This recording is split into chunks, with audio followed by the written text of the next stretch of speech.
അങ്ങനെ ഞങ്ങളും എമ്പുരാൻ കാണാൻ പോവുകയാണ്. നൈറ്റ് ഷോ ആണ് ബുക്ക് ചെയ്തത് 10 മണിക്കത്തെ. ഇവിടെ ബൃന്ദ എന്ന് പറഞ്ഞൊരു തിയേറ്റർ ഉണ്ട് കേട്ടോ. ഫുൾ മലയാളി ഓഡിയൻസ് ആയിരിക്കും. ഒരു വേറെ ലെവൽ വൈബാണ്. അപ്പോൾ നമ്മൾ ചായയൊക്കെ കുടിച്ചിട്ട് നേരെ തിയേറ്ററിലേക്ക് പോയി. മോൾക്ക് ഓറിയോ ബിസ്ക്കറ്റ് മേടിച്ച് കൊടുത്തു. പിന്നെ ഞങ്ങൾ തിയേറ്റർ ഇതാണ് കേട്ടോ ബൃന്ദ തിയേറ്റർ എന്ന് ഞാൻ പറഞ്ഞത്. വലിയ 150 രൂപയുള്ള ടിക്കറ്റിനൊക്കെ അനിയനും അനിയൻ്റെ കൂട്ടുകാരൊക്കെ ഉണ്ടായിരുന്നു കാണാൻ വേണ്ടിയിട്ട്. അപ്പോൾ കേക്കൊക്കെ ആരെങ്കിലും സിനിമ കാണുമ്പോൾ കഴിക്കുമോ എന്ന് ഞാനിങ്ങനെ ആലോചിച്ചുകൊണ്ടിരുന്നപ്പോഴത്തേക്കും പോപ്കോൺ എത്തി. പോപ്കോൺ കഴിക്കാനാണ് എൻ്റെ കുട്ടി സിനിമ കാണാൻ വരുന്നതെന്ന് എനിക്ക് പലപ്പോഴും തോന്നിയിട്ടുണ്ട്. നമ്മളും കഴിക്കാറൊക്കെ ഉണ്ട് കേട്ടോ.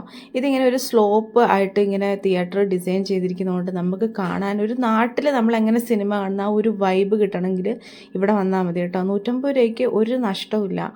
പിന്നെ നമ്മൾ മലയാളി ഓഡിയൻസ് ആയതുകൊണ്ട് നമ്മൾ ചിരിച്ച് കൂകി നല്ലൊരു രസമാണ് കേട്ടോ. പിന്നെ സിനിമ കണ്ട് അങ്ങനെ ഇറങ്ങി. സിനിമ ഈസ് ഓവറോൾ ഗുഡായിരുന്നു, എനിക്കിഷ്ടപ്പെട്ടു. പിന്നെ വിഷ്വൽ എഫക്റ്റ് സൂപ്പറായിരുന്നു കേട്ടോ. അപ്പം അങ്ങനെയായിരുന്നു. അങ്ങനെ ഞങ്ങൾ സിനിമയൊക്കെ കണ്ടു കഴിഞ്ഞിട്ട് തിരിച്ച് വീട്ടിലേക്ക് പോയി. Okay, by.